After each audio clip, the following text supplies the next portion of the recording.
like your name. Oh, thank you.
Back in San Jose, California, with your boy Dusty here on the West Coast.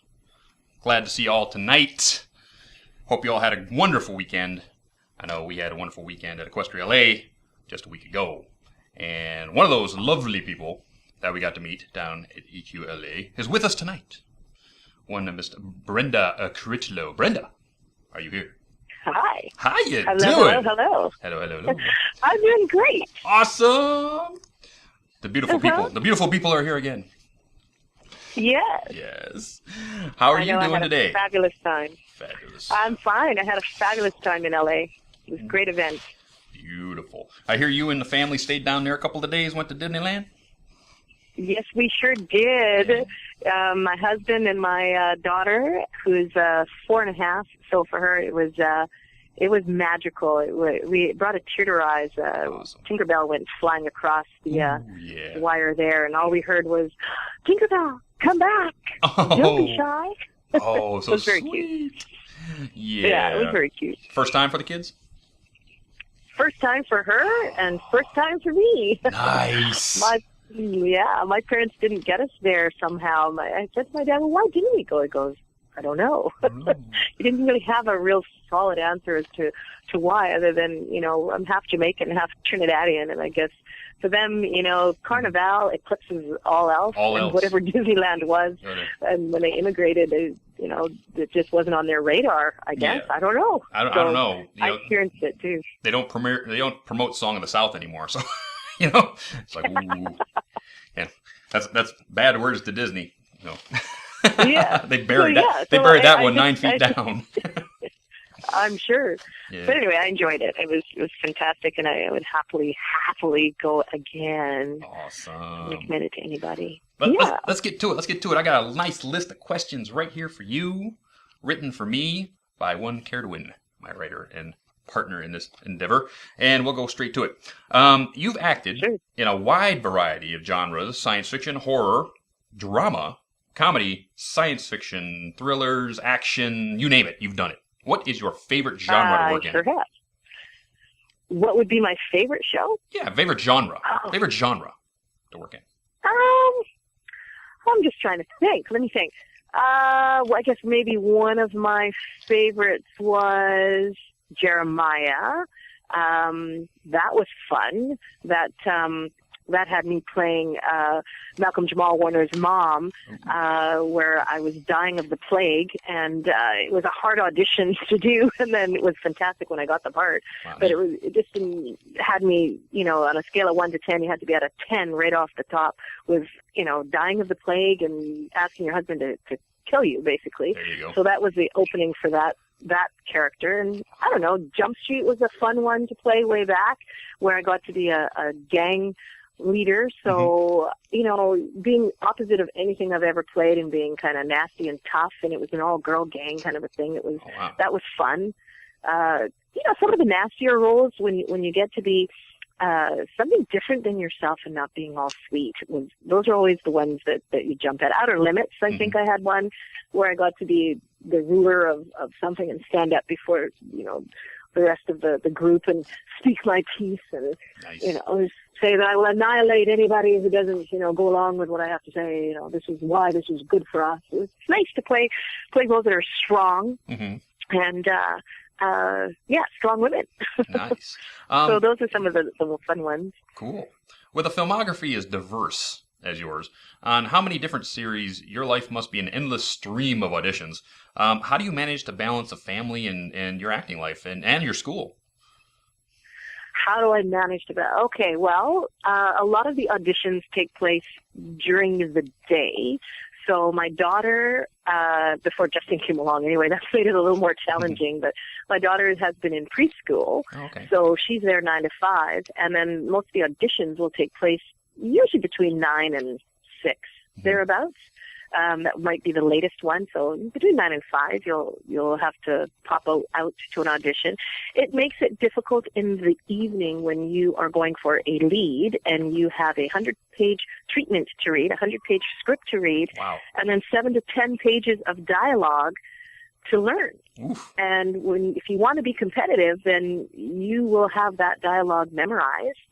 And you will be able to walk in the room and be what's called off-book, meaning you have the script in your hand, but it's considered off-book because I'm able to look you in the eye, I'm able to interact, but I still have the script in my hand, but I don't have my head in the page. Right. So to get to all of that means sometimes some very late nights, but like everything else, you just have to do what you do, and once the kids go to bed by 8 o'clock, then I'm on it. And if it means that I have to bring Justin, who's one, with me, I've had to do that. I either have to try and find a girlfriend that's out and about and free that can, help me at the audition, come with me, or ask another actor and not, disrupt their moment before they go into the audition, because everybody's nervous and nobody wants to be distracted by, here, can you push my baby? Can you hang on to him for a moment and just, keep him amused while I go in? So it makes for a little bit of a dance, but it's doable. Nice. And with my school, that was, I closed my school, the physical location, just before I had Isabella 4 years ago. So I was running that and running ragged in a sense. I don't know where I had that energy, boy. I was teaching in the evenings. So in and around that schedule, it was just before I had Isabella, as I said. I had adult classes going till 10 o'clock at night. So my time came after 10. There you go. Not after 8. No, 2 hours make a difference, I tell you. Yes, they do. You seem to have had quite a few roles as a journalist, as the picture over my shoulder shows. In that coincidence, do you have a secret life as a hard-hitting investigative reporter in Vancouver we don't know about? Well, no, but you know what? All the reporters in Vancouver kind of go, "Oh, here comes Brenda." No, you know what? The funny thing is I study the real reporters, and I'm an actor. I'm a voice performer, and I'm an actor. So I watch Fox, I watch CNN, I watch our local stations, and I have never been to broadcast journalism school. I just try and imitate how they speak, and then put that to use when I'm going to go in for an audition and put on a suit and hold my mic. And it depends if you're an anchor when you're going in for the audition or if you're going to be an on-location reporter. Two different styles of reporting sound, but basically I just imitate them. And when I hear them saying, "What you're seeing is a freight train carrying radioactive and nuclear chemicals as it speeds toward Denver, out of control. We will keep you posted as this story unfolds. Marina Maxwell, CKCN News." I just copy their intonation and and then try and nail it and just sound a little more nasal and try and make a meal out of it. Wow. And sometimes I get cast and I beat out actual reporters, and that's kind of fun. Wow. Let's see. Next question. You've worked with several of our pony actor brethren before: Matt Hill, Kathleen Barr, and Super Duper Sumos. Lee Tokar, Michelle Krieber, Kathleen Barnes, Tabitha St. Germain, all on Dinosaur Train. There's several other shows. Oh, yeah. You also work with a lot of the pony actors. Madeline was one. Yeah, Madeline was one. Do you get surprised? I worked with Angie and Madeline. Yeah. Do you get surprised to see old friends in the studio anymore, or is it just like one big old party? Say that again. Sorry. Is there anybody that surprises you when I walk into a voice actor room, or is it all one big party every week in Vancouver now? You all know each other. You all go in the same room. You know what? I think, sure, we get different performers that pop in, not just the ones that you mentioned. There's a whole slew of voice actors that are all up and coming and are doing their own thing and working pretty steadfast in their own right. Mm-hmm. But is it a party? Yeah, it's like being in a room with, who's that comedian who just slipped my mind there? Gosh, who can improv like no other? Robin Williams? I'm just seeing his face, and it's okay. It's going to come back to me in just a second. Oh gosh. Okay, it'll come back to me. It'll come back. Nanu. What did the guy that Robin played Williams. Mork and Mindy? Robin Williams. Robin Williams. It's like being in a room with a bunch of Robin Williams. Nice. Some can just flip off and have accents coming out the yin yang, Mm-hmm. and it's like being at a tennis match. You're kind of looking across the room, and there's an improv going on, and Mm-hmm. But as soon as we start to roll, like, okay, we're going to record episode 102, standing by, everybody becomes very professional. So voice actors are pretty crazy and pretty out there, and they have to be, because what we do requires sometimes a bit of improv and a bit of out there to bring something that's flat to life to the listening ear. Mm-hmm. If you were, here's a question. If you were to be the leading lady in a sophisticated thriller like a Bond movie, be a Bond girl, who would you want as your leading man? Who would I want as my leading man? Yeah. Oh, that's Give me easy. that. Give me. Well, we might have to go back in time. Can we go back in time? Sure, you can go back to whenever you want. Whenever you want. Okay. I would go for Clint Eastwood, and I will tell you why. Do it. I've had a love affair with him from the time I was probably about 10 thereabouts, because we used to want to watch, our TV, and my dad was a biology teacher, and he'd be marking papers, and he'd have one of the Westerns on, and at the time, I couldn't stand it. My sister wanted to watch, whatever our cartoons were, our show, and we would kind of get forced into watching whatever the tail end of whatever show my dad was watching, because, he was marking his papers, and he had, a whole bunch of essays to write, and before you knew it, I actually started to get into some of the storylines, and I have followed him ever since. My dad actually went to San Jose for a very short time to teach, and when we went to Carmel, I must have been about 18, 19, 20, I'm not too sure now, but he had a place at the time called the Hog's Breath or the Hog's Inn, or he had a little restaurant. I was too nervous to actually go in just in case I saw him, but I always had an affinity for Clint. So if I could be in an action adventure and it was back in the day, there you go. Okay, let's go on. What's your favorite Western then? Your favorite Western? Which one? Yeah, what's your favorite movie? Favorite Western? Let's see. Two Meals for Sister Sarah? Ooh. That one was good. Well, I don't want to say Good, Bad, Ugly, because that's just one that comes to mind right off the top. But I can't remember a title right off the top now, but that's mummy brain coming into play. But if you name a few, I'll be able to tell you I've seen just about all of them. Yeah, Fistful of Dollars. Oh, yeah. Tons of them, yeah. My dad used to watch Rawhide all the time, so that's a lot of those are in my head. Your earliest work is in MacGyver, actually. Earliest listed work is MacGyver. That's a heck of a way to start your career with Richard Dean Anderson. What was it like having a role like that as your very first, on screen? Well, the very first role, I've been on MacGyver twice back in the day. The first one, I played a student, and I'd come right out of theater school. The episode, I think, is called Hell Week. Yes. Because we were all like physicists and physics students and stuff, so we had some projects that we had to do. What was it like? It was a bit scary at first, I'll tell you why. Coming from theater training, I had no idea what it was like to be on an actual film set. I auditioned, I got the part, and then now I show up on a film set, and all the terminology and what you actually do on a film set is completely different than being on a stage with a live audience. You're now filming something and you have 100 crew, kind of watching you, but they all have something to do as well. It's just a whole different medium, and the calls were different. I made the biggest bloop of my life with, but Richard Dean was fantastic. Our director at the time was very quick, very fast, and, you know, there were 8 of us. We were an ensemble cast, and he didn't know all of our names. Right. And I didn't know what the calls were, and he said, okay, standing by, and we're rolling. And you'll hear, we're rolling. You'll hear the echo, lock it up. You'll hear somebody else say it again, lock it up, roll sound. Speeding from the sound guy. And then the director kept talking. And so I'm standing there with Richard Dean Anderson behind me, and I'm not sure when I'm supposed to say my lines, but the camera's on a dolly, it's on tracks, and it's about to go by, and I'm thinking, oh my God, the camera's going to go by, and I haven't said my lines, so I better turn around and say it right now. So, MacGyver, all you have to do is, and the director went, cut. Oops. When I say action, that means you. I went, okay, well, that's she's. You know, something so simple. It's like, okay, that's obvious.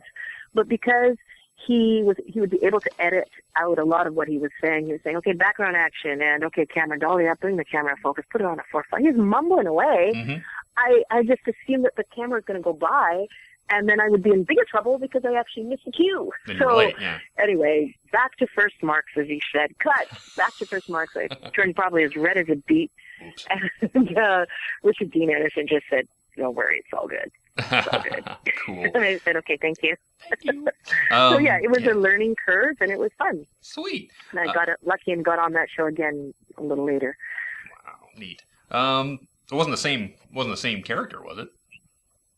No, I played a policewoman with Gary Chalk, actually. Gary. Awesome. I played a policewoman on that show. So I got to actually break down a door, which everybody laughed at when you watched the show. I can't remember what the name of that particular episode is, but they gave me a real police battering ram. They had 2 on the set. One was a real one that they used, which the grip is like a man grip apart, so it was like way too far for me to be able to hold properly, and heavy. And the other one was just kind of looked heavy, but it was a toy. It was very light. So on one of the scenes, we actually used the one, and it was so heavy that as I'm running, I almost fell backwards because I'm supposed to swing it and then ram the door. Well, when I swung back, I went, whoa, whoa, whoa, and just tipped over. Down we go. We did it a couple of takes, exactly. We did it a couple of takes, so you won't see that, but at least you'll know the story behind when you hear me, you know, yelling, get it, Dad, get it, Dad. Cool.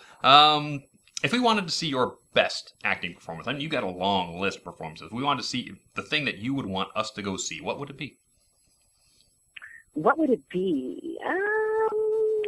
I did some nice work I was pretty proud of on a show called The Heart Healer. I was 4th lead on that show opposite Jeannie Francis and Ted McGinley. I played Jeannie Francis's friend on that show.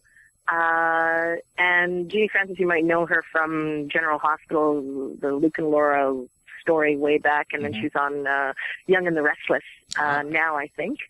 Lovely, lovely lady. Ted McGinley, you would know from Married with Children, Happy Days. Great guy. Very down to earth. Very nice guy. That was a fantastic show. I shot that last year. Cool. And was quite proud of that. That's I think a Hallmark Hall of Fame movie of the week called The Heart Healer. You could find if anybody wants to. Go look that up, people. And just to give us the other side of that question, what roles would you rather forget? What role would I rather forget? Forget you ever did. Let me think. Sort of like the Leonard Nimoy singing, the Hobbit song. I'm sure he'd love to forget that. I'll have to think about that because it's hard to know when you're working on a piece.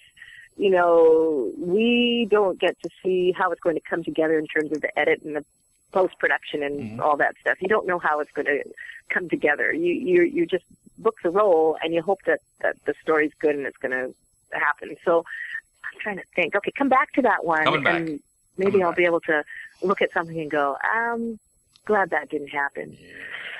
There was a role. Yeah, come back to that one. I'll come back to that one. There was a role you did on a show called X's and O's where you played a pole dancing instructor. And Give us a little bit about an actor and what you have to go through to actually, get into a role. You told me that you had to actually go to pole dancing school, so you knew that role. Tell us a bit about preparing for such a role. Yeah. Okay. Well, for X's and O's, yes, when I did the audition, they wanted to know that you were physically in shape. So I think we had to audition in sort of dance attire, just to show body lines. So don't show up, in other words, in a baggy sweater. Mm-hmm. So come in a nice fitted T-shirt, so to speak, or tank top and shorts or something that is, fitted to show your physique. That was the first thing. They wanted to know that you could physically be able to do this role. Mm-hmm. And then, can you dance? So I think I had to even dance for the role. I'm not sure.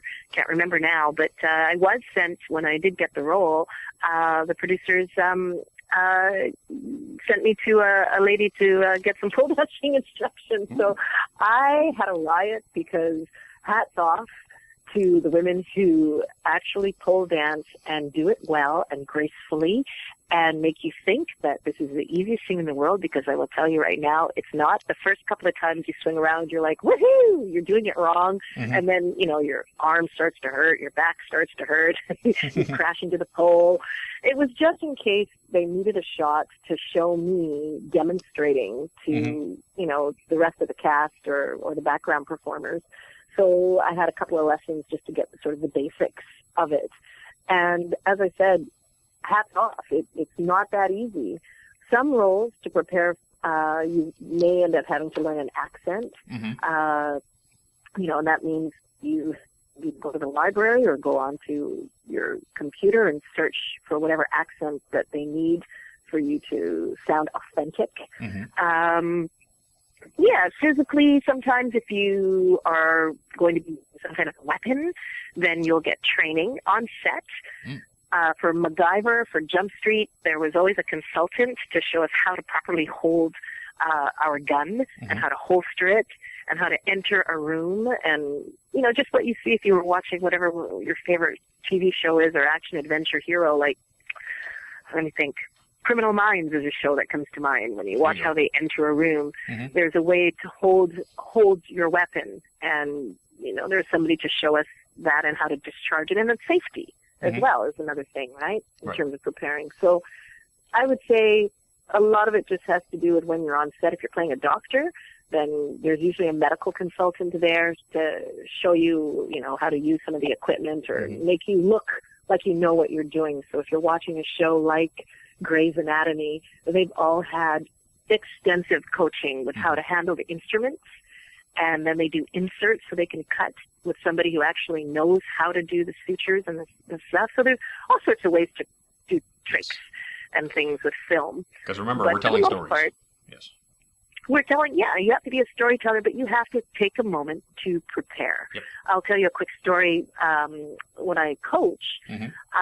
All of us as coaches were given a video to watch. Okay. We had to do a movie of the week about a real syndrome called Ray's syndrome. Mm-hmm. I coach kids, teens, and adults as well.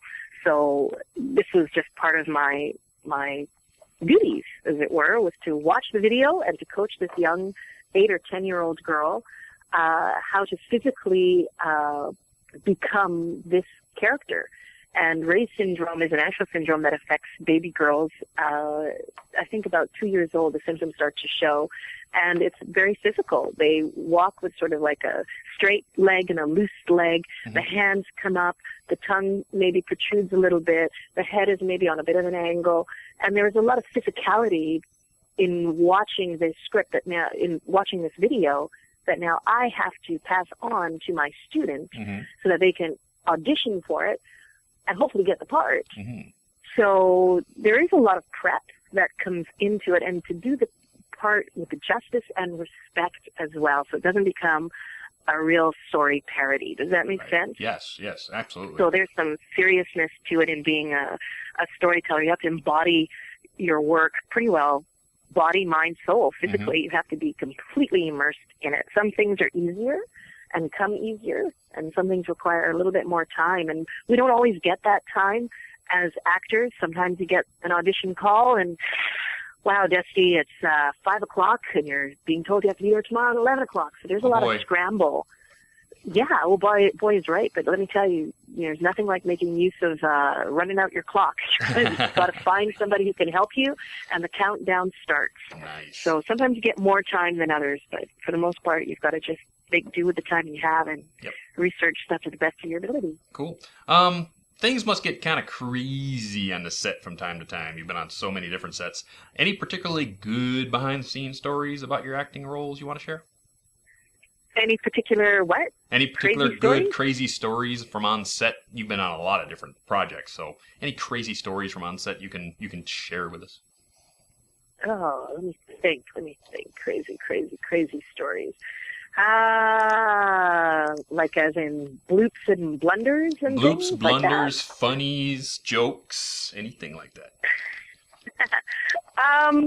Well, let's see. I did the horror show, The Possession, and we had a whole lot of rats on that show. Ooh. And there are a few people that don't have an affinity for our furry friends, the rodent, the rat. Mm-hmm. I didn't have an issue with it, but, we had a few, our script supervisor wouldn't be anywhere near where those rats were, and anytime they were let loose on the set, and with the idea that later on with digital imaging they were going to add more, they ended up changing this by the time you watched the final movie. Right.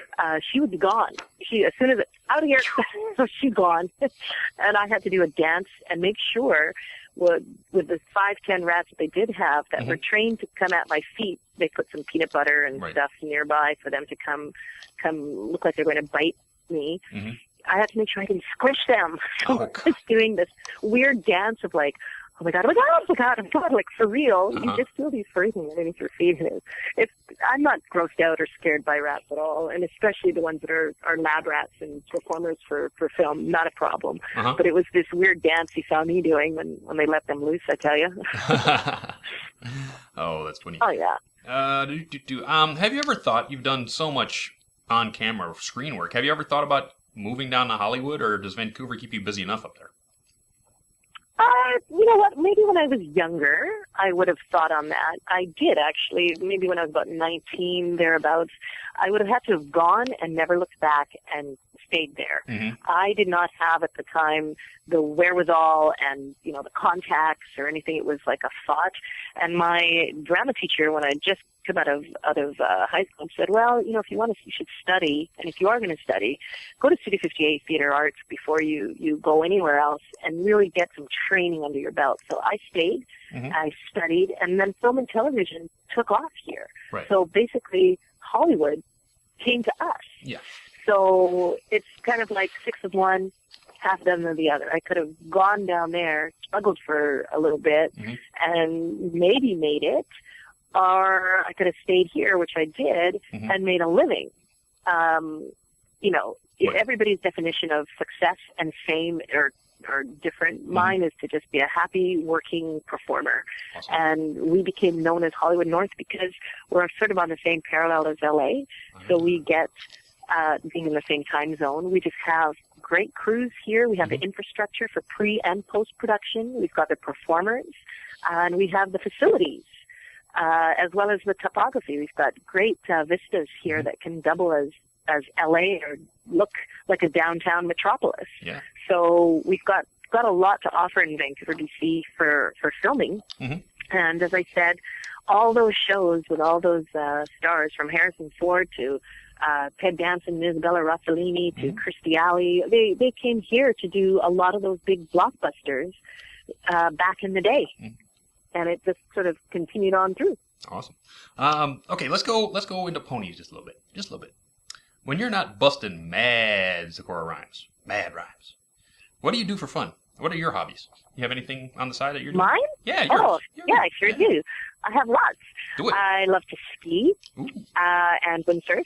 Skiing Nice. for me, we've got local mountains right across the way. We have Cypress and, Seymour and Grouse, but we prefer Cypress as sort of the mid-mountain that we can, really access easily. Whistler is our number one resort that some people may have heard. We had our Olympics here, and that was one of the venues that was used.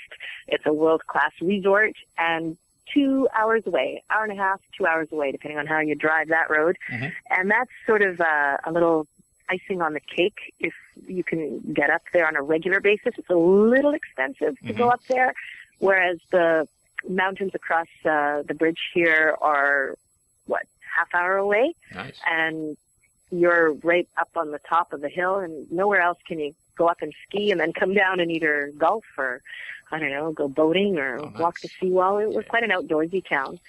So Whistler is a treat to get to and a wonderful place to go and ski if you can afford the ski pass.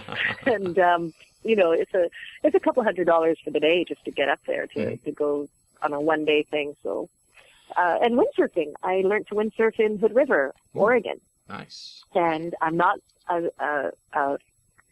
professional or anything at all. I'm a happy beginner, intermediate. I can take it out. I can bring it back. And that's about all she wrote. But I'm very happy to sail the wind. Sometimes that's just enough those fun. are two of my hobbies. Awesome. Yeah. Those are two of my It seems like Pony is the most reliable gig recently.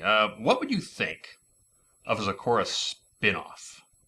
Would you be ready for a Zecora spin-off leading role? What do you think that would be? Bring it on. Yeah, what do you think? Bring it on. What do you think a spin-off Zecora series would be about? What do you think the plot of that would be? What do you think? Well, we'd have to come first of all to where she lives, I suppose, and get all involved in. I think they haven't quite explored that whole area of where her home is and what surrounds Zecora. So I think there'd be a lot to bring to this role. I'd love to. I'm really thrilled to be able to play Zecora. So somebody offered me a chance to have a spin-off. Are you kidding? We don't know enough. We don't know enough about Zecora, do we? We don't know where she came from. You don't why know she's the anything. only zebra? No. Why is she the only zebra in all of Equestria? Right? Did she come from? Well, that may still be coming. Who knows? Who knows? I can't say much about that, but all I can say is there's a whole lot of that would be very interesting to delve into if that opportunity should arrive, because I do believe that, part of the mystique around Zecora is exactly that. You don't know why it is she does what she does, or how it is that she got these particular powers and knowledge and wisdom. That's kind of the mystique that surrounds her. But there's a story there. So wouldn't that be great if that came about? Oh, yeah.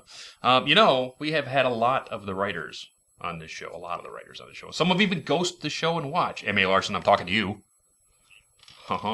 So, what would you like to see? I mean, you, personally, what would be the story you want the writers to tell about Zecora? Tell them right now, because I'm sure they're watching. Well, just that. The mystique behind Zecora. Yeah. Wouldn't it be neat to unpeel a few layers and find out who she is? Like, what is her story? I mean, when you see her in the very first episode, we just sort of see her sort of pawing at the ground, right? Yeah. And you're wondering, why is she standing there? What happened? Why did she just appear? Where did she come from? And why did she make her way to Equestria? Like, she's there, but there's got to be some more depth. Wouldn't that be great? This is my background. This is my background as Zecora coming out of my mind right now. Zecora is a displaced Zepicorian princess. She's been driven away by her tribe for some unspeakable deed that she did, but it was out of the goodness of her heart to save someone. But she had to do this deed, but it was against tribal custom, so she was sent away from her tribe, and she made her home in the Everfree Forest. But she's such a good heart that she made friends with the ponies, and that she gives all of her wonderful knowledge to the ponies. But someday she'll go back to her tribe, and her father will bring her back. Well, maybe. See, there's a whole lot of possibilities. There. Definitely one direction. Yeah. One direction. But I would be so curious as well. Yes. I have those questions as well. Okay, we're going to go into commercial, people. Once we get back from commercial, we're going to go into charities, and then we'll get all your questions for Brenda in just a few minutes. So stick around. We'll be right back. Pie Family Rock Farms. Since 1594, the Pye family have been bringing you the finest rock this side of the Griffin Kingdom. Their rock was quarried extensively in the building of Camelot Castle and has the blessings of Princess Celestia herself. Come on down and pick from the finest in raw quartz, limestone, shale, marble, and slate. And remember to visit the gift shop for t-shirts and backpacks from WeLoveFine.com. That's right, WeLoveFine.com for all of your pony needs. And remember, you won't take Pye family rock for granted.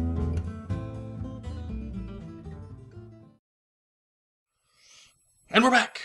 And we're back. That is Pye Family Rock Farms. If you need some rock, if you need granite, if you need shale, you need little pea rock, you go down there and you see Papa Pye, because he's got all the rock you could ever need down there at the Pye Family Rock Farms. And if you need shirts, if you need bags, if you need backpacks, you need to go to WeLoveFine.com, because they have everything you need to just deck yourself out for pony, sort of like this shirt right here. So, also, you can pick up the shirt for this very show, Stay Brony, my friends, there, and we're actually working on some new shirts with some wonderful artists out there. So, be looking for that later this summer. We'll have some new shirts for you. And now we're going to go to our charities. So, everybody knows that Amy Keating Rogers' charity is College View School. That's Soren's school, her son. And we ended up at $782. Good job, guys. $782 was raised for Soren's school. And we have this bag of swag right here, which is going for that. I picked up, so extra things for this swag. I actually picked up an extra program from Equestria LA, so you'll get that. And you get the 2 signed script pages from Amy, along with the rest of the swag that's in this bag. So, right here I have a hat full of names. Shake it, shake it, shake it, shake it, shake it. We're going to dig deep. Lots of names this time. Good job, guys, getting in there and getting your latte money in for Soren's school. And the winner is Brian Armitage. Brian Armitage, you win this week's raffle. Good job, dude. Thank you very much for your help on that charity. Next, we have the charity for Kathy Westlock. Kathy's is the Canadian Senior Artist Resource Network, and we are sitting currently at $338 on a $500 goal. So we're over halfway there. So we're going to have 2 more weeks going for that one. Plenty of time to push that one over the edge. So get on that one. Now, Brenda's charity. Tell us a little bit about your charity, Brenda. Well, I have been giving to the YWCA Crabtree Corners, which is just around nearby where I live. Mm-hmm. And I picked that charity because it's a sort of a transition house for women and children. Mm-hmm. They have programs and services. It sort of helps downtown east side people thereabouts for food, for support, for housing. Women who maybe are fleeing some kind of an abusive relationship or are transitioning off of drugs, whatever you can think of, this is a program that offers support and transitions them into a better future. So I love anything that has to do with mentoring our youth in a positive way and, helping our fellow sisters. Absolutely. So we already have that webpage up and ready to go at manliestbrony.com. So manliestbrony.com, you can go over there and you can click on the link and give your $5 to get into the raffle for some really awesome stuff that's in this bag right here. You notice I have a trend going here. It's the same bag because they're really cool. I know you guys like them. So in this bag, we've got 1 triple blind bag with Zakora in it right there. Ooh. And we also have the latest, greatest My Little Pony comic from Hot Topic with the Pinkie Pie and Future Twilight cover. So those are in there. That is what's going on there. Hey, Brenda. Mm-hmm. How about, what would you like to kick into that raffle? Say, autographed pictures maybe? Sure. Awesome. I'd be happy to. Yeah. I'd be happy to. It's a great charity. So, whatever, I would love to. I mean, I just think, please get on it, everybody. I mean, awesome. I just think it's a great charity. My kids are healthy. Mm-hmm. I'm in a great relationship. And I just think, for all of us who have been blessed with having both parents and raised in a safe, loving environment, please help somebody who has not been so fortunate. Yep. There's lots of ways to help, and helping people is manly. Helping those less fortunate than you, it gets you all the love. Okay, it's a manly thing. Can I tell you, I love that. I love your website for that. Love it. Thank you very much. We do what we can because it's the right thing to do. So everybody out there, hey, I want to see Screwball. Screwy, where you at, buddy? How's it going? Oh, there he is. How's it going? Oh, snuck in the back door again, didn't you? What? Snuck in the back door again. You know it. I was out doing yard work. And then I wound down and watched some movies. How are you guys doing? Oh, we're doing awesome. How's the chatty box doing? Oh, see, now the girls have me calling it the chatty box. I was like, geez, Pega sisters, you're rubbing off on me again. What the heck? You got some questions out there, Screwy? Yes, I do. Awesome. This one is from Imperious for you, Brenda. Do you find yourself to be at all like Zecora? The question is, do I find myself to be at all like Zecora? Yeah. Is that the question? That is the question.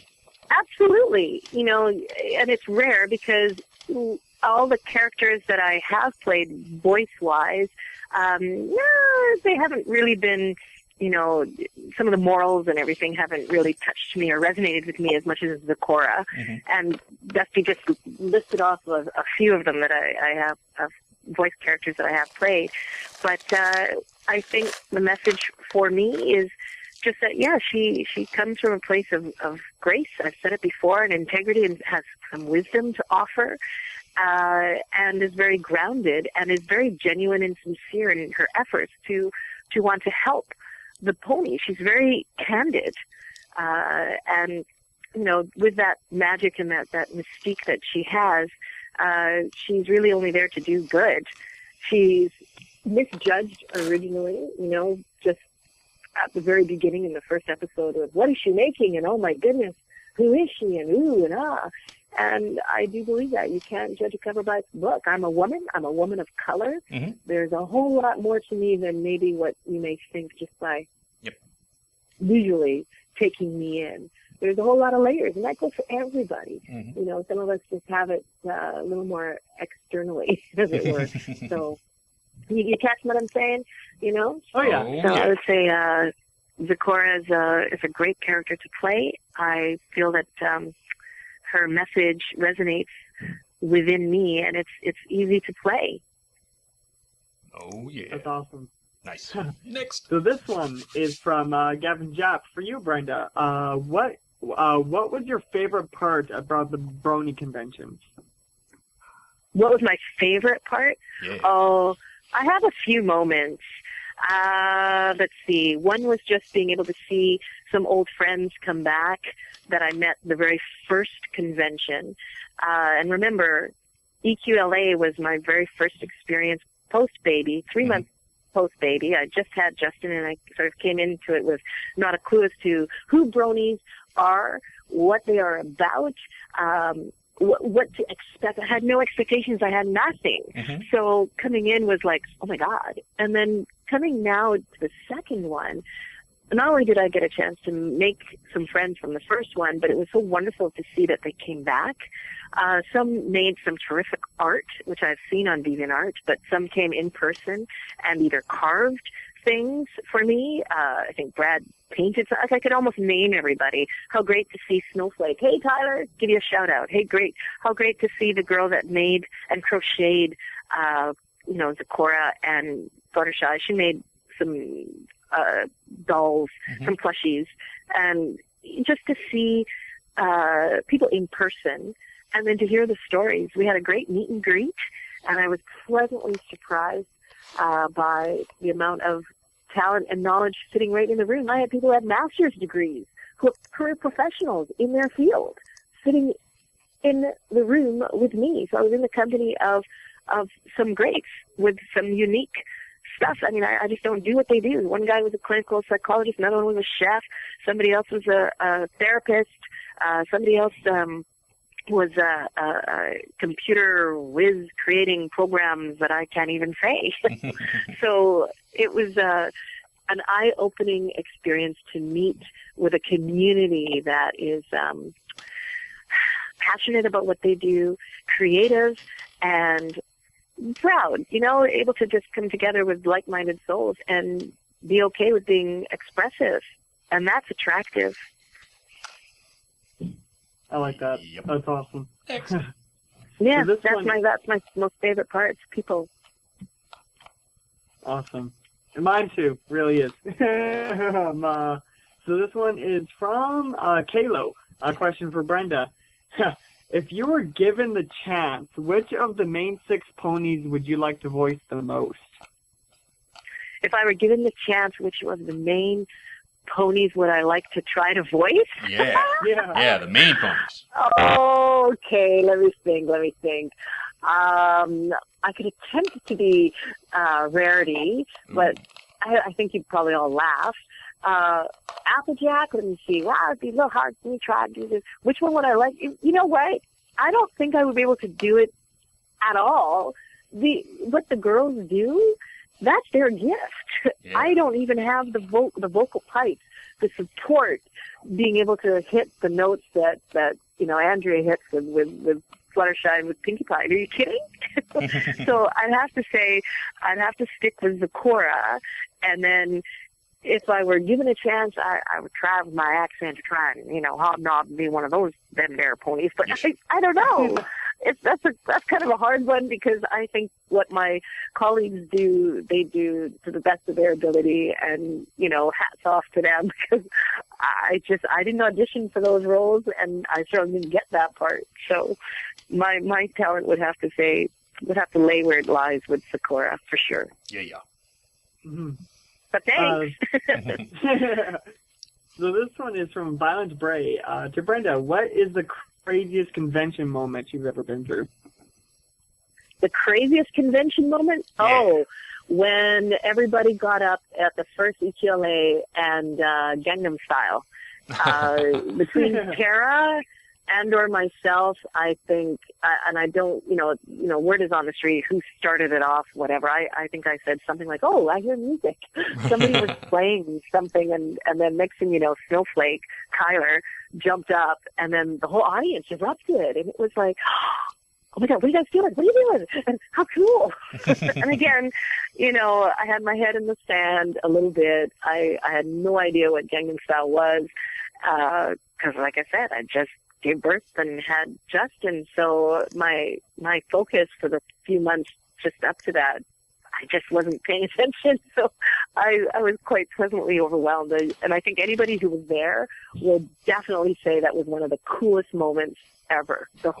Everybody stood up and emptied into the aisles, and it became a huge free-for-all for about 5 minutes. It was the best. Nice. I'm going to cut in here for just a minute. You guys Sure. watching right now? You know that I have an announcement from Miss Anneli Heed, which is coming up soon. Okay, you got 15 minutes to get your friends in here, because at straight up 6 o'clock, we are going to tell you exactly what Anneli Heed told me only a couple days ago. So, if you want to find out what's going on with her, if she wants you guys to know, get your friends in here, because it's huge. All right, you got about 15 minutes, so get it done. Next. So this one is from Leo Hartship. Question for Brenda. What advice would you give to anyone wanting to get involved with reporting or voice acting? What advice? Oh, well, 2 different things for reporting. Let me put the reporting off to the side, because that's assuming you have done some of the training and stuff that will get you there for that specific kind of a part. Right off the top, for voice acting and then just acting in general, go to a workshop, go find a coach somewhere. You have to just immerse yourself for a day, for a week, for 6 weeks, for a year or so, to see if this is what you would really want to do and are able to do. And you'll know pretty quick within the first few classes whether or not this is the direction you should be taking, and if this is for you. Mm-hmm. So I would say get some training, and when you find that right class, take it to the next level. Do all the homework that they suggest, and most often for voice work, a lot of them will suggest that you start reading out loud, start naming the characters that you have in your head, and everybody has them. So just sit somewhere and start talking to yourself. And don't be afraid to talk to yourself. Don't be afraid to go big or go home and be silly and improv and do any kind of accent you can imagine. This is the land of voiceover. So watch a cartoon and try and imitate that voice. And if you can talk like this and be this crazy person, then name her. Call that person Oobala. Well, I don't know. There's Oobala. And then now maybe you have to talk like this, and there's somebody else that's, and maybe that person is called, I don't know, Red. So that's Red. That's Red the unicorn. Yes. There you go. So now you have a name for that particular character, and that one happens to laugh. Yeah. And find something that makes that character stand out. But if you can start to catalog some of your work, before you know it, you can also go in and record and make a demo tape. Yeah. But I will say definitely you need the training, because somebody can guide you. I'm saying it very loosely, but it's like making a cake. The recipe really does not change. It's how much attention to detail you pay, and then how much time and energy you are willing to commit and invest into your craft. If you're going to be an athlete or you're going to make the best cake, then I'm going to tell you right now, it's not going to happen on your first try, right? No. You are going to have to practice. You are going to have to stretch. You're going to have to run that track several times to get the best time and to be in great physical shape. It's the same for this industry. Just find the right training and then take it from there. That's just strictly for sort of the voiceover end of things. If you're going into theater, that's theater training. That's a different medium. If you're going to film and television, again, that's a visual medium. So you need to know how you look on camera, what you look like as you're speaking. It's all your habits and your mannerisms and your emotions. You're a storyteller. So it all gets mishmashed into one big pot. But if you look at it and decide, I think I could do voice work, then head in that stream. If you think, hey, you know what, I really want to do film and television and be in front of the camera and see what that would be like, then head into that stream. No matter how you slice it, you are a storyteller first and foremost. So whatever is written down on the page as dialogue, it is your job to bring that dialogue to life. Somehow. You have to goal it, know what you're saying, what you're trying to communicate, and then allow and be that vessel through which all matter of emotion and thought just oozes through you so that we believe you. When you are our entertainment, we want to believe you. We want to be touched by you with your words and your feelings. So just think about your favorite actor, think about your favorite moments, whatever it is that made you laugh or made you cry.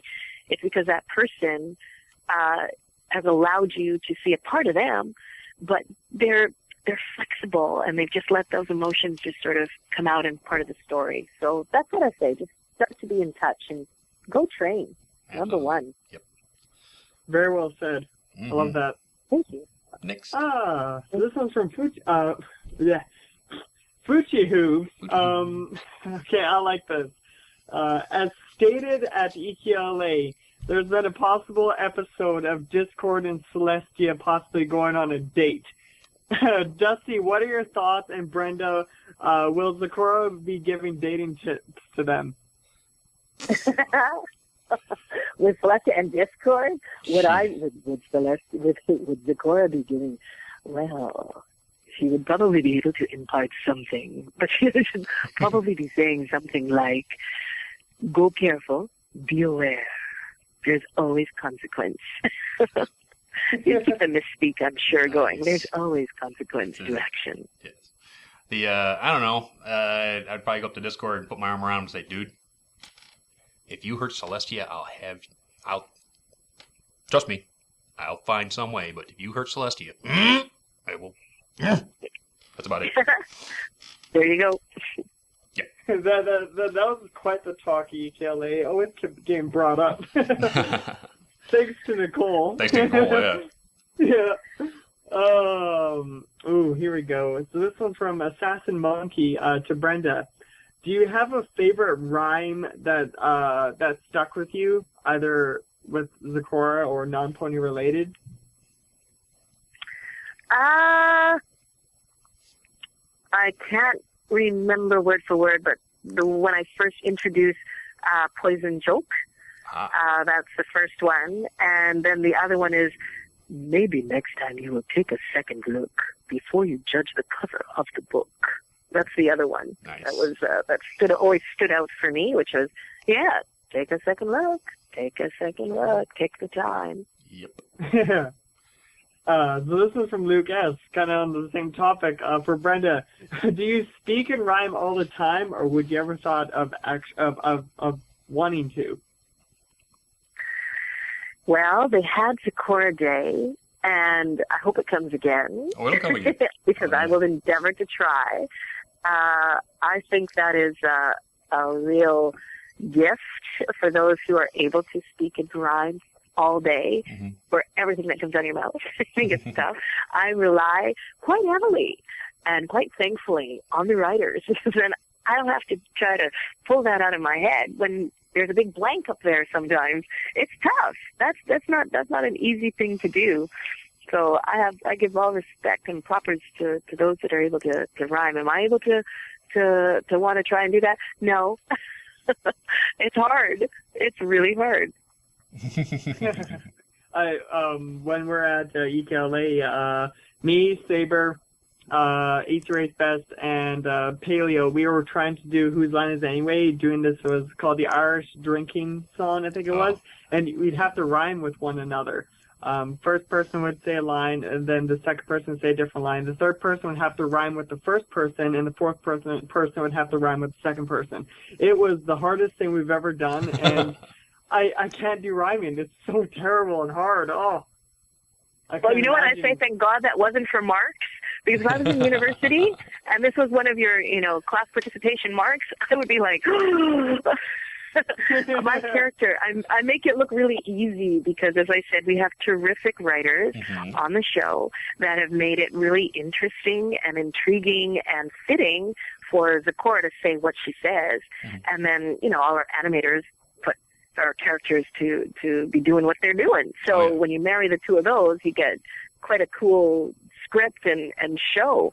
But to do it on your own, that takes a little bit more concentration. It's not doable. That's why when Zakora Day comes along, I do plan to try.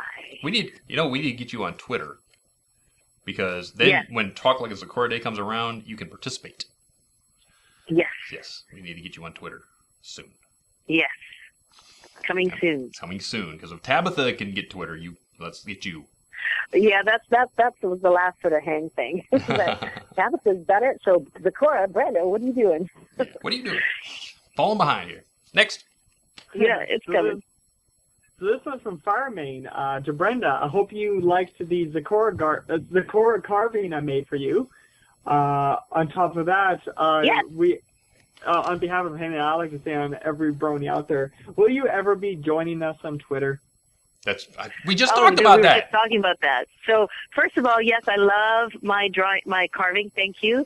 I had to put it on the bottom of my suitcase, and I kept it in the big manila folder that you provided. Thank you. It was a little heavy.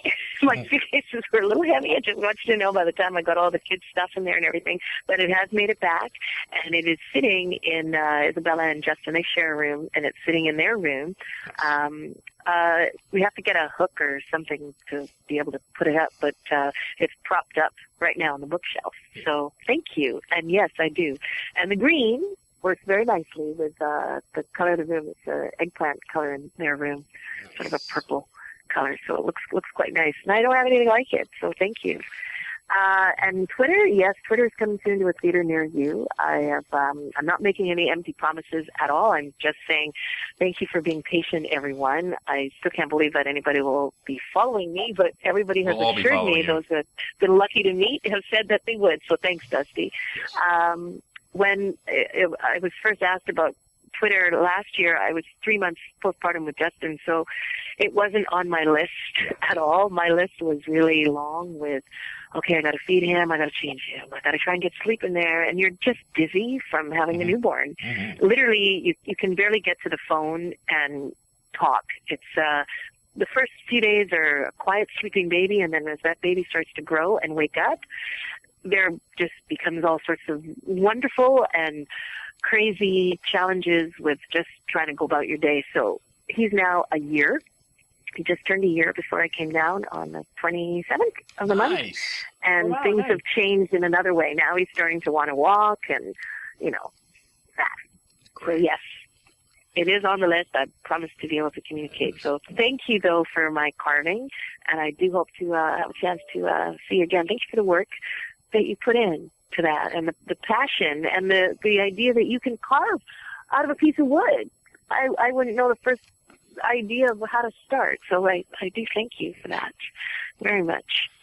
In a world where Brenda Crichlow is on Twitter. Yes, it's going to be awesome. Next. So this one is from James Justice! What's up, the Superhero of Stay Brony, my friends. Keeping cornflakes at arm's length from everyone. Next. Who is this? James Justice. James Justice. James Justice is our resident superhero. James Justice. Who can control cornflakes with his mind. Yes. Wow. Yes. What's so awesome is that is actually his name. That's his actual name. I like his name, James Justice. That's a superhero right there. Yes. James Justice. Arch nemesis is Soggy Milk. We still have to find someone to play Soggy Milk. But what is James' question? Two things. He just likes to make one. He likes to make a shout out to Shakira Speeder because it's actually going to be his birthday this upcoming Sunday. Yes. Which is awesome. He's always been a fan of the show, and yeah, I can't wait for that to happen. And on another note, a question for all. I've asked this before, and I'll ask it again. What awesome swag did you guys get at Equestria Los Angeles? Oh, geez. There's too much swag to show. I mean... lots. Swag upon swag. I got swag. I picked up this awesome coin. I got a lot of art. I got a lot of art from everybody. As I said, Annie crocheted, and I remember her name. So, hey, Annie, if you're listening. Yeah. She crocheted a little Zakora doll. Brad painted me something. The other fellow carved Zakora. Somebody else did watercolor. I have a whole schwack of stuff I came home with. And I'm glad it made it through security, too. Oh, yeah. Tons and tons. I mean, I got people drawing me pictures. There's a little picture from Eat the Pony. Little picture there. Yeah. I got signed stuff. Here's another Figgy drew me a little picture. Check that one out. That's neat. I got signed stuff from everybody. I got Kathy Westluck. I got GM Barrow. I got Amy Keating Rogers. I got this really lovely drawing by Ivy. Check that one out. Rainbow Dash being awesome, as usual. Yeah. Isn't that nice, though? The best ones are the ones when the artist signs it. I got some of the artists who did the graphics behind our program. I got her to sign the page and poster. I just think if anybody makes anything, I really appreciate a signature. It just goes into my scrapbook. But I like to have the artist who took the time to make something sign it. And absolutely. Yeah. Yep. We got Luna's Angels patches. Nice. That's cool. Tons and tons of stuff. I got Smarties. Look, I got Smarties from Kathy Westluck. Of course, I had to trade dark chocolate Milky Ways for it, but I call it political prisoner exchange because she can't get those there, and I can't get these here. So now I have 3 bags. Was that food? You got some milky chocolate? Yeah, I got Smarties. I got some Smarties. Canadian Smarties. Love these. Oh, nice. Yeah. You know what? We're going to do... Yep, it's time. It's time. Oh, it is time. It's time to let everybody know what is in Anili Heed's mind, because she sent this to me a couple of days ago, and I've had to sit on it because I was so excited about it. So I've had to sit on this for a couple of days. But you 117 people sitting right there are going to find out before anybody else. I'm sure you're going to retweet it, but guess what? You're here. You're going to find out right now. So sit back, relax, and we'll see what is going on with Anili. Hey there, fans! Are you excited about DustyKatt, Sam? I know I am! I just found out that Anili Heed, the Swedish voice of Spitfire, is joining us, making it her very first con appearance in the U.S. Not only is she going to be giving panels and autographs, she's even going to be performing live with a few lucky fans at our concert Friday night. Are you a musician and want to perform with her? Check out our website or our Facebook page. I hope to see you in October. Swedish voice actress for Spitfire is coming to DerpyCon South. They're bringing her over. Excellent. That's going to be October 4th through 8th in New Orleans, Louisiana. So, wow. Yeah, Benya just told us about it. That's their mascot. And she is going to come 4th through 8th. She's also going to be performing. She's going to be singing. So anybody who thinks they can get in a band behind that lovely woman, get a hold of the guys down at DerpyCon South, and they'll get you hooked up for everything. So that is the huge announcement from Aneely Heed that she will be in the States October 4th through 8th at DerpyCon South in October. So awesome, awesome news there. Yeah. Loving it. So let's get back to it. You still hanging around, Brenda, or do you got to run? I'm still here. All right, cool. Let's go with a few more questions. Hit it, Screwy. So this one's from Storm Shield. Question for all. Are you going to Equestria Girls in Theaters at all? Am I going to... Sorry, was that for Dusty or for me? It's for all of us. For everyone. Okay, sorry, you have to repeat the question. It was a little bit hard to hear you. Yeah, the question was... are you going to Equestria Girls in Theaters? Equestria Girls? Yeah, Equestria Girls, the movie. The humanized pony movie, Equestria Girls. Oh, I don't know anything about that. Well, sorry, you know, if Brenda knows nothing about that, we now have a clue about the content of that movie, because obviously Zecora isn't in it. Not as far as I know. Not as far as Brenda knows. Zecora ain't in it. I've heard of that. Somebody can fill me in. Yes. Well, the reason that MLP only had 13 episodes last season was because they were doing this DVD movie, which is actually getting a wide release in theaters coming up June 16th. Right. So I don't believe I was in that. Yeah. So we have no Zecora. So there's another plot point. No Zecora. You know, she could have been like the lunch lady with all the really great sayings, sort of like Chef in South Park. Yeah. Well, remember, I'm a recurring character, so you know, I'd pop in here and I'd pop in there. Yeah. And I might not have popped into that one, but I might have popped into something else. So that's all good. Well, I actually can't see it in theaters because there's only going to have one theater here in the Bay Area that's going to have it, and it's way up in San Francisco. And they're only showing it on a Saturday, and of course, I work on Saturday, so I will not be seeing it in the theaters. I'll have to buy the DVD. But I will, and I'll see it, and then I'll make money. Mine's farther away. Mine's all the way in like Montreal and Ottawa. That's way too far away. That's plane rides for you. Yeah, that's plane rides right there. So I just have to wait till it comes on DVD, and I'm definitely getting it. Yeah. It's going to be awesome. Next. My voice cracked up there. So this one's from, I don't know if I can say her name right, Azrielda Brony. To Brenda, what's your favorite episode you appeared in My Little Pony? What is my favorite episode? I think the one that we had the most fun with, we had Foodman and Kuma come into the studio where I was telling you earlier about Poison Joke, and they flipped voices between Andrea and Blue. So that was hilarious. We had a lot of fun in the studio that day because his voice, as you know, is very low. I don't want to talk about it. Yeah, exactly. He's a lovely actor, too, so it's nice when we get some guests that come into the show. Awesome. Next. So this one is from Perfect Harmony. I'm going to try to reword this one because you know, I'm just going to say, Brenda, favorite princess? My favorite princess. Well, I guess Celestia. Celestia. Yeah, I'm a Celestia fan. I mean, I love Nicole Oliver, but you know, I love her character and what her character stands for and everything too. You know, I mean, she's the one she's a mentor for Twilight Sparkle. I don't know. She's just responsible for banishing her sister and then maintaining harmony and everything. She had a lot on her plate. Yep.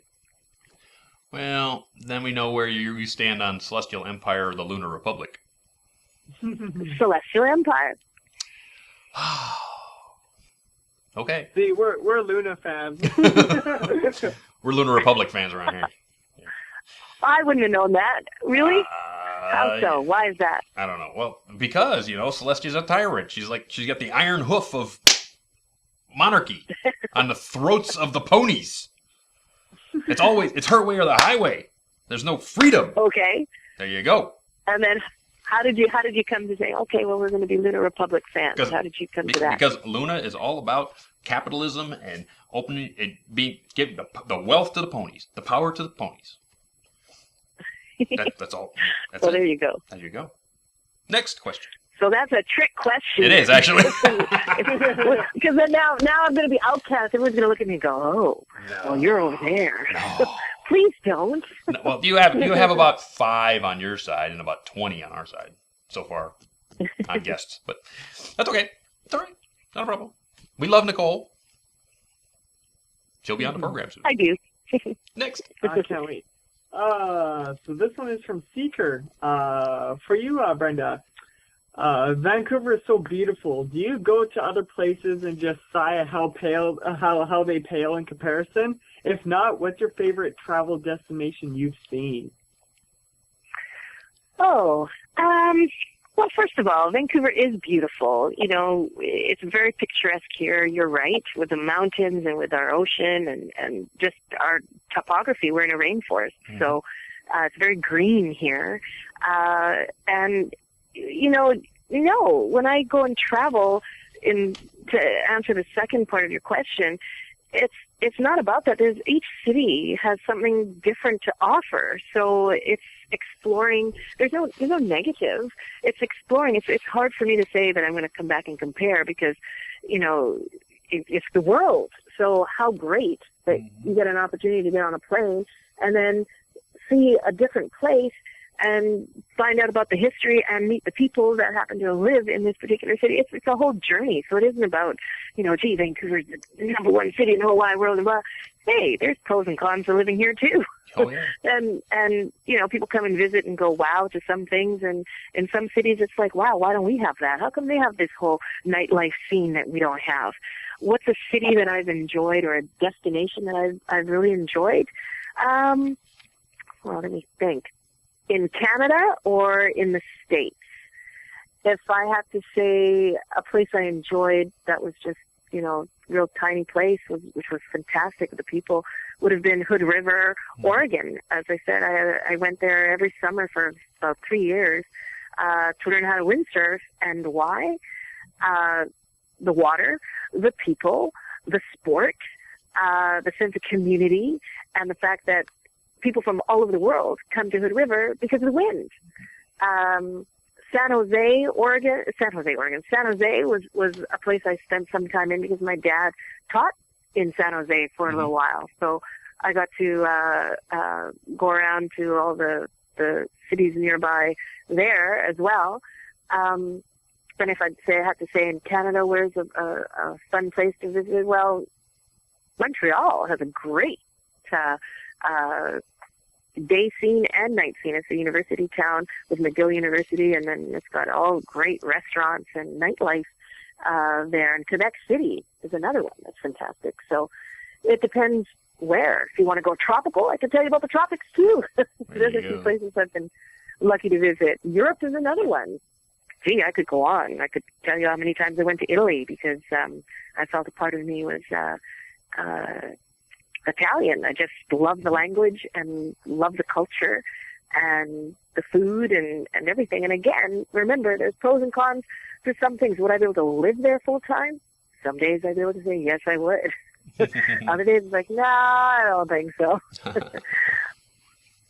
But I sure spent a lot of time, and I'm anxious to go visit Italy again and bring the family this time.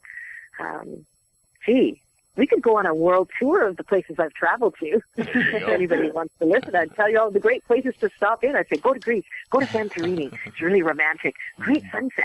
Fantastic. Mykonos, well, it's a party island, and it's expensive, but, you know, I had fun there, too.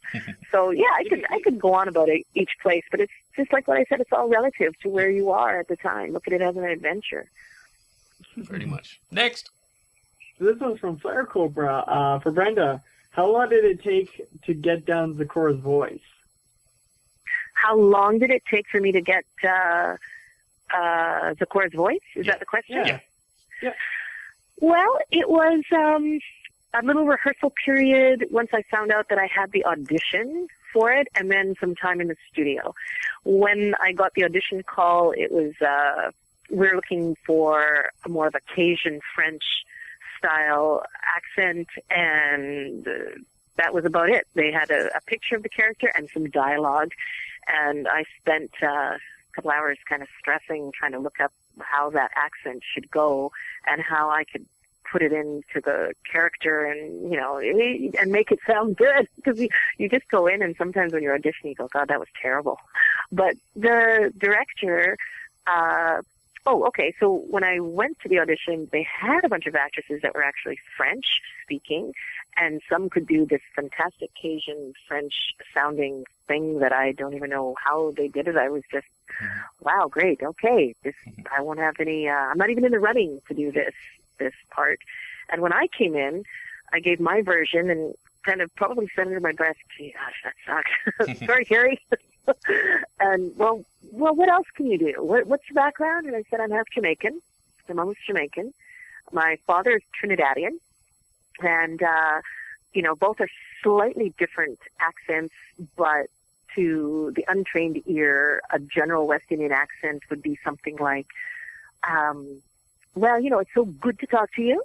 I'm really glad to be here. And it's sort of a sing-songing kind of a voice where the emphasis is on different things and different syllables. You understand what I'm saying? It's kind of a lilt. If you give a general sort of overview of the West Indian accent.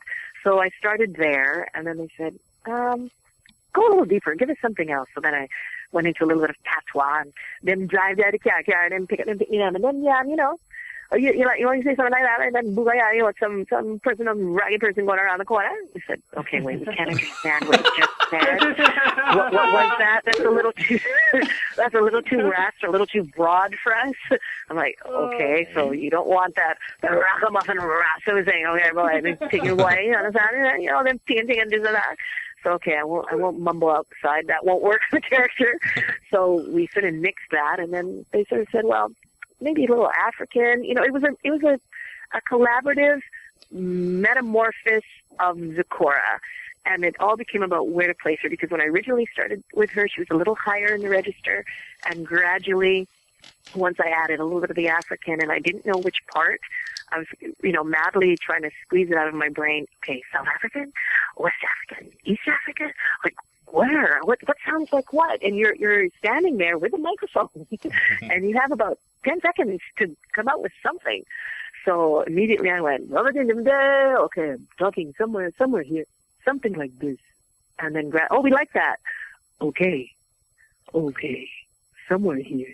So then it gradually started to get lower and lower, and and a little bit more study. I sort of listened to a tape later to kind of make sure that at least if I was doing a generic Africanesque accent, that I was a little true to that region.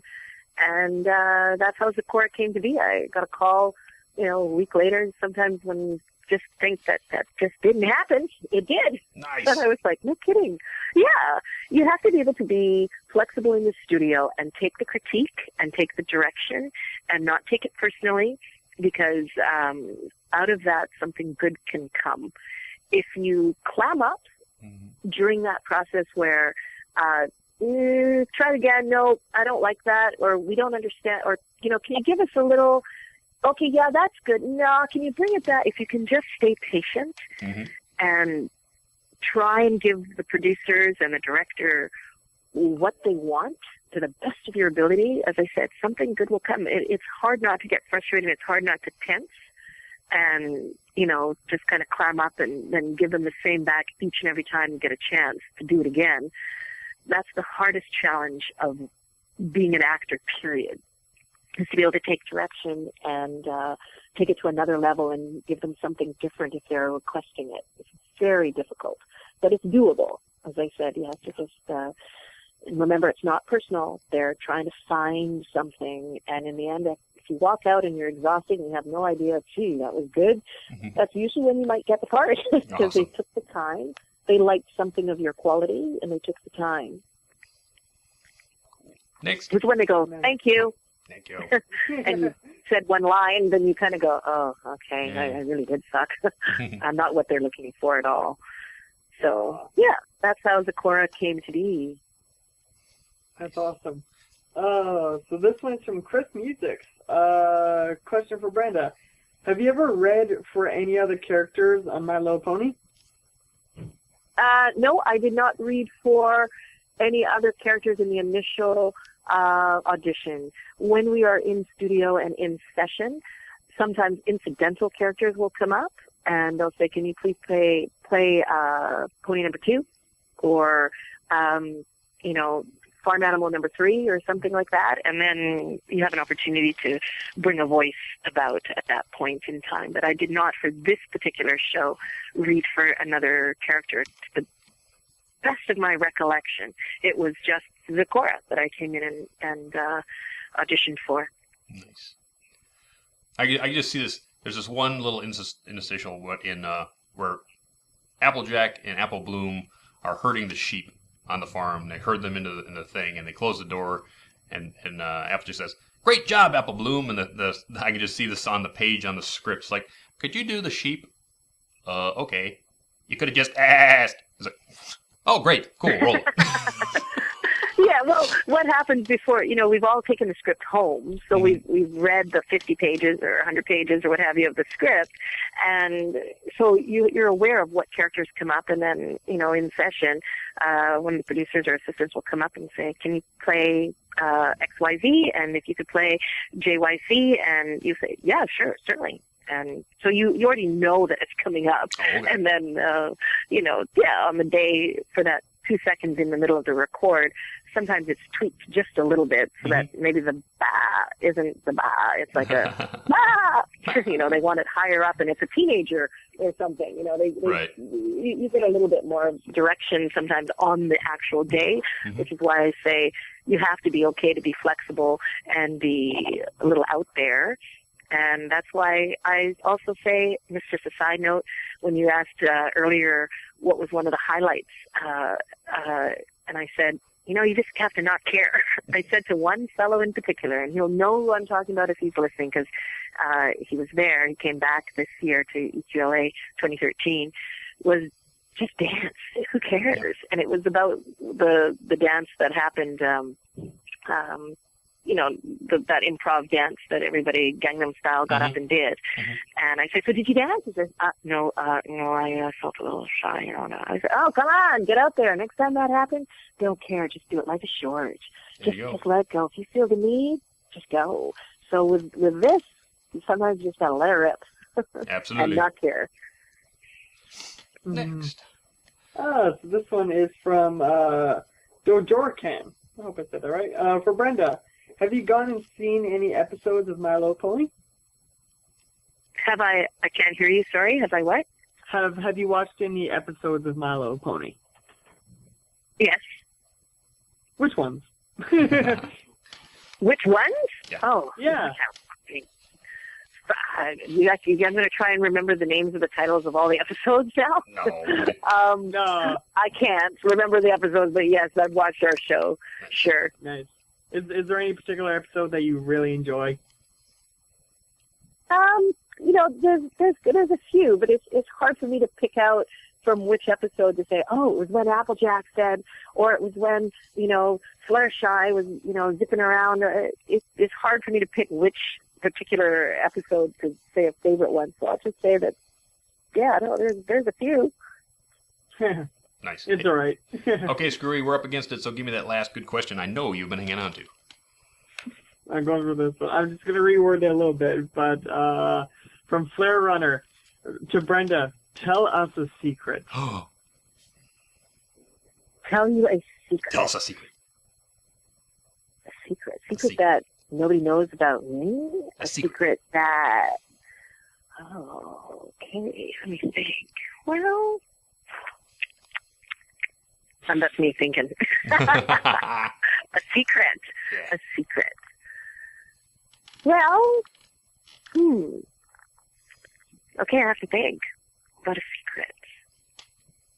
Okay, well, you're Give me any hints about what part of my life you'd like me to try and share a secret? How about Pony? It's hard for me to pick. How about a secret about something that happened while recording Pony that somebody doesn't want you to say? Something about Lee Tokar, maybe? Something about Lee Tokar. Oh, Lee's hilarious. I taught Lee everything he knows. There you go. Okay, that's not it. I was his teacher way back. He took an acting class for me. I don't know if he ever talks about that. That's not really a secret. That's not really a secret, though. What happened? Other than that, we're crazy people in the actual room. Okay, I know. I draw all over Kathy Westlock's script all the time. Nobody really knows that. That's a secret. Ooh. She sits to my left, so I doodle all over her page sometimes. I hear some of her lines. Maybe we should get some of those for the charity. Yeah, if they're in existence somewhere, I don't know how you'll get that. Ooh. Hey, we know Kathy. We know Kathy, so maybe I can call Kathy and say, "Hey, got any doodles? Got any doodles from Brenda on your script that I could have?" I might have to go after that. Secret. You two are like sisters, you and Kathy. When you're at ETLA, you're like throwing paper planes at one another. And then like during the panel, you're like constantly bugging one another. It's like you two just seem to get along so darn well.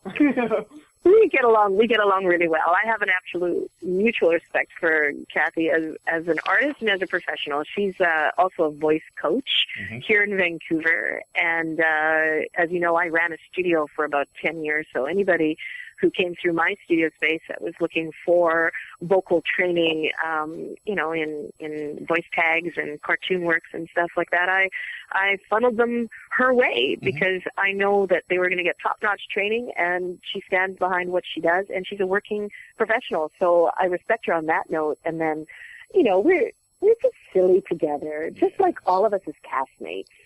So, Andrea, she's one of she's taken me under her wing, and she's younger than me. So I love her to bits. Tabitha, well, she's like Earth Mama. She brings tarot cards into the session, and she feeds us all.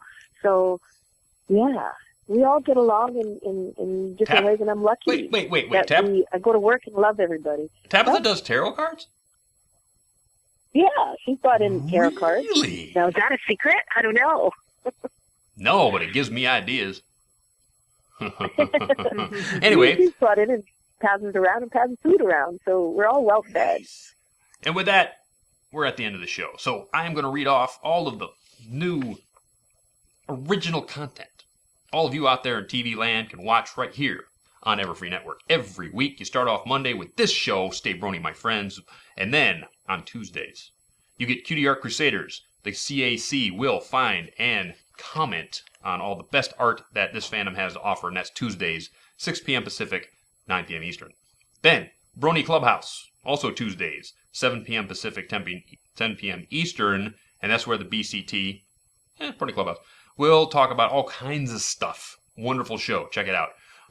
Equestria Inquirer, the guys from the desk in Ponyville give you all the news that's fit to print and some that's not really fit to print at all. And that is Wednesday, 6 p.m. Pacific, 9 p.m. Eastern. Into the Spotlight with Osaka Jack. Osaka will interview all those bronies that are doing really cool stuff that don't quite get the spotlight they deserve. And that is Wednesdays, 7 p.m. Pacific, 10 p.m. Eastern. Then Sketchy Sounds Live Songcast. Thursdays, 2 p.m. Pacific, 5 p.m. Eastern, where Sketchy breaks out his acoustic guitar and plays anything you want live. Really cool show. Check it out. Post My Video with Jay Haller and BVids Thursdays, 5 p.m. Pacific, 8 p.m. Eastern, where they actually talk about PMBs and all that really great stuff going on with the PMB scene. Brony Breakdown with Saberspark and Paleo Thursdays, 7 p.m. Pacific, 10 p.m. Eastern. And we all know Saber Spark and Paleo, they go off and talk about everything that's going on. Then, on the radio side, Lunar Republic Takeover is Fridays, 3 p.m. Pacific, 6 p.m. Eastern, with Nightmare Moon playing your requests all night. And then Mixology with DJ One Trick is Saturdays, 5 p.m. Pacific, 8 p.m. Eastern, where she does the house and the trance and the dance and all that stuff. Check out her show. It is awesome. Saturday Night Songs with Michelle Krieber, Saturdays, 7 p.m. Pacific, 10 p.m. Eastern, is actually on hiatus until June, so they will be back in June. Blue Screen Bronies, 5 p.m. Pacific, 8 p.m. Eastern. That's on Sundays, where they talk about all the gaming stuff that's going on in the gaming industry from a Brony standpoint.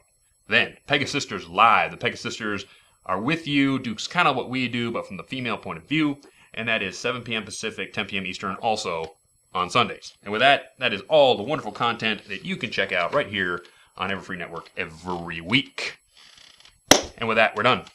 So, next con coming up is Everfree Northwest. Yes, Everfree Northwest, July 5th to 7th in Seattle, Washington. They already have Michelle Krieber, Andrew Francis, Peter Nude, Tabitha St. Germain coming. Hopefully they get Brenda Crichlow. Wink, wink, nudge, nudge. You guys up there in Seattle. So, yes, with that, I want to thank everybody who helps put this show on, from Care to Win, my girlfriend Amy, to Screwball, Cowboy Dave, everybody in the EFN family.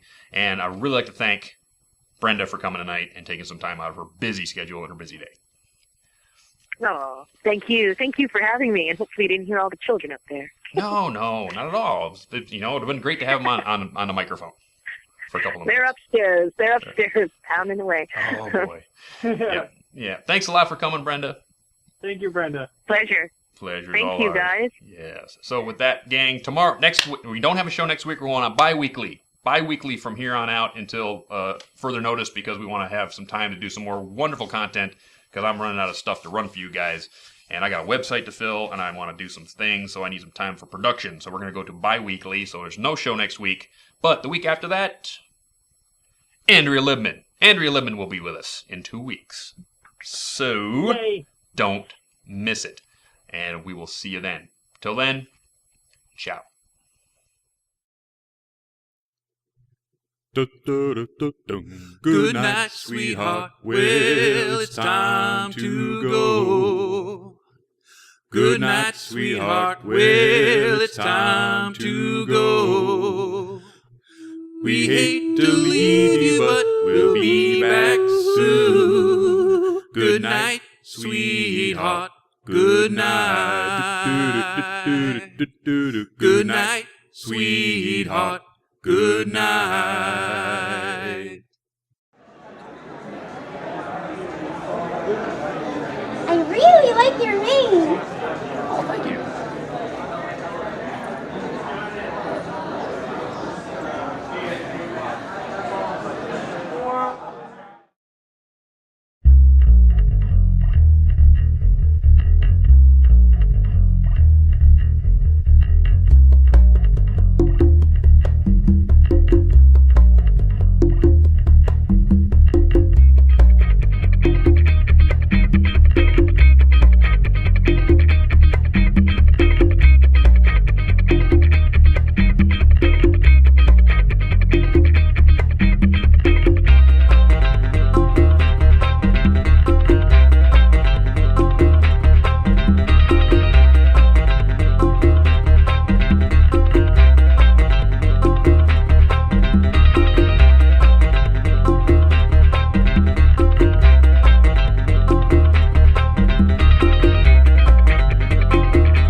Back in San Jose, California, with your boy Dusty here on the West Coast.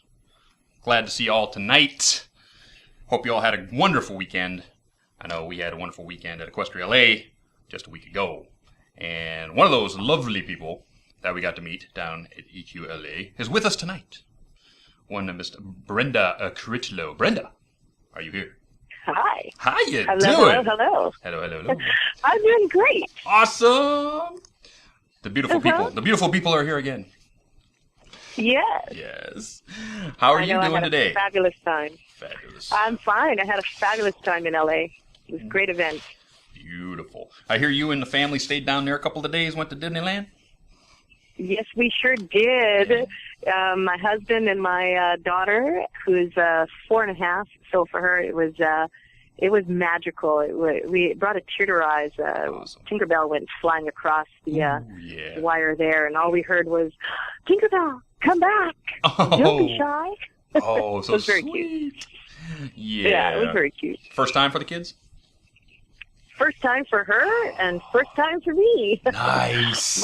My parents didn't get us there somehow. I said to my dad, "Well, why didn't we go?" He goes, "I don't know." He didn't really have a real solid answer as to why, other than, I'm half Jamaican, half Trinidadian, and I guess for them, Carnival eclipses all else. Whatever Disneyland was. Okay. And when they immigrated, it just wasn't on their radar, I guess. Yeah. I don't know. I don't know. I experienced it too. They don't promote Song of the South anymore, so it's like, ooh. Yeah, that's bad words to Disney. Yeah. they buried that one 9 feet down. I'm sure. Yeah. But anyway, I enjoyed it. It was fantastic, and I would happily go again. Awesome. Recommend it to anybody. But let's get to it. I got a nice list of questions right here for you, written for me by one Care-to-Win, my writer and partner in this endeavor, and we'll go straight to it. You've acted in a wide variety of genres: science fiction, horror, drama, comedy, science fiction, thrillers, action, you name it, you've done it. What is your favorite genre to work in? Sure have. What would be my favorite show? Yeah, favorite genre. Favorite genre to work in. I'm just trying to think. Let me think. Well, I guess maybe one of my favorites was Jeremiah. That was fun. That had me playing Malcolm Jamal Warner's mom, where I was dying of the plague, and it was a hard audition to do, and then it was fantastic when I got the part. Wow. But it just had me, on a scale of 1 to 10, you had to be at a 10 right off the top, with dying of the plague and asking your husband to kill you, basically. There you go. So that was the opening for that character. And I don't know, Jump Street was a fun one to play way back, where I got to be a gang leader. So, being opposite of anything I've ever played and being kind of nasty and tough, and it was an all-girl gang kind of a thing. It was that was fun. Some of the nastier roles when you get to be someone to him for a moment and just keep him amused while I go in. So it makes for a little bit of a dance, but it's doable. Nice. And with my school, that was I closed my school, the physical location, just before I had Isabella. Oh, okay. 4 years ago. So I was running that and running ragged in a sense. I don't know where I had that energy, boy. I was teaching in the evenings. So in and around that schedule, it was just before I had Isabella, as I said. I had adult classes going till 10 o'clock at night. So my time came after 10. There you go. Not after 8. 2 hours make a difference, I tell you. Yes, they do. You seem to have had quite a few roles as a journalist, as the picture over my shoulder shows. In that coincidence, do you have a secret life as a hard-hitting investigative reporter in Vancouver we don't know about? Well, no, but you know what? All the reporters in Vancouver kind of go, "Oh, here comes Brenda." No, you know what? The funny thing is I study the real reporters, and I'm an actor. I'm a voice performer, and I'm an actor. So I watch Fox, I watch CNN, I watch our local stations, and I have never been to broadcast journalism school. I just try and imitate how they speak, and then put that to use when I'm going to go in for an audition and put on a suit and hold my mic. And it depends if you're an anchor when you're going in for the audition or if you're going to be an on-location reporter. Two different styles of reporting sound, but basically I just imitate them. And when I hear them saying, "What you're seeing is a freight train carrying radioactive and nuclear chemicals as it speeds toward Denver, out of control. We will keep you posted as this story unfolds. Marina Maxwell, CKCN News." I just copy their intonation and kind of, and then try and nail it and just sound a little more nasal and try and make a meal out of it. Wow. And sometimes I get cast and I beat out actual reporters, and that's kind of fun. Wow. Let's see. Next question. You've worked with several of our pony actor brethren before: Matt Hill, Kathleen Barr, and Super Duper Sumos. Lee Tokar, Michelle Kreber, Kathleen Barnes, Tabitha St. Germain, all on Dinosaur Train. There's several other shows. Oh, yeah. Yeah, you also work with a lot of the pony actors. Not different than yourself and not being all sweet. Those are always the ones that you jump at. Outer Limits, I think I had one where I got to be the ruler of something and stand up before, the rest of the group and speak my piece and, Nice. say that I will annihilate anybody who doesn't, go along with what I have to say. This is why this is good for us. It's nice to play roles that are strong and, strong women. Nice. So those are some of the fun ones. Cool. With a filmography as diverse as yours, on how many different series, your life must be an endless stream of auditions. How do you manage to balance a family and your acting life and your school? How do I manage to that? Okay, well, a lot of the auditions take place during the day. So my daughter, before Justin came along anyway, that's made it a little more challenging, but my daughter has been in preschool, so she's there 9 to 5, and then most of the auditions will take place usually between 9 and 6, thereabouts. That might be the latest one. So between 9 and 5, you'll have to pop out to an audition. It makes it difficult in the evening when you are going for a lead and you have a 100-page treatment to read, a 100-page script to read, and then 7 to 10 pages of dialogue to learn. Oof. And if you want to be competitive, then you will have that dialogue memorized. And you will be able to walk in the room and be what's called off-book, meaning you have the script in your hand, but it's considered off-book because I'm able to look you in the eye, I'm able to interact, but I still have the script in my hand, but I don't have my head in the page. Right. So to get to all of that means sometimes some very late nights, but like everything else, you just have to do what you do. And once the kids go to bed by 8 o'clock, then I'm on it. And if it means that I have to bring Justin, who's one, with me, I've had to do that. I either have to try and find a girlfriend that's out and about and free that can, help me at the audition, come with me, or ask another actor and not, disrupt their moment before they go into the audition, because everybody's nervous and nobody wants to be distracted by, here, can you push my baby? Can you hang on with one? Yeah, Madeline was one. Do you get surprised? I walked with Angie on Madeline. Yeah. Do you get surprised to see old friends in the studio anymore, or is it just like one big old party? Say that again. Sorry. Is there anybody that surprises you when I walk into a voice actor room, or is it all one big party every week in Vancouver now? You all know each other. You all go in the same room. You know what? I think, sure, we get different performers that pop in, not just the ones that you mentioned. There's a whole slew of voice actors that are all up and coming and are doing their own thing and working pretty steadfast in their own right. But is it a party? Yeah, it's like being in a room with, who's that comedian who just slipped my mind there? Who can improv like no other? Robin Williams. I'm just seeing his face, and it's just, okay. It's going to come back to me in just a second. Oh gosh. Okay, it'll come back to me. It'll come back. Nanu. What did the guy that Robin Williams. played Mork and Mindy? Robin Williams. It's like being in a room with a bunch of Robin Williams. Nice. Some can just flip off and have accents coming out the yin yang, and it's like being at a tennis match. You're kind of looking across the room, and there's an improv going on, and but as soon as we start to roll, like, okay, we're going to record episode 102, standing by, everybody becomes very professional. So voice actors are pretty crazy and pretty out there, and they have to be, because what we do requires sometimes a bit of improv and a bit of out there to bring something that's flat to life to the listening ear. If you were, here's a question. If you were to be the leading lady in a sophisticated thriller like a Bond movie, be a Bond girl, who would you want as your leading man? Who would I want as my leading man? Yeah. Oh, that's Give me easy. that. Okay, give me. well, we might have to go back in time. Can we go back in time? Sure, you can go back to whenever you want. Whenever you want. Okay. I would go for Clint Eastwood, and I will tell you why. Do it. I've had a love affair with him from the time I was probably about 10 thereabouts, because we used to want to watch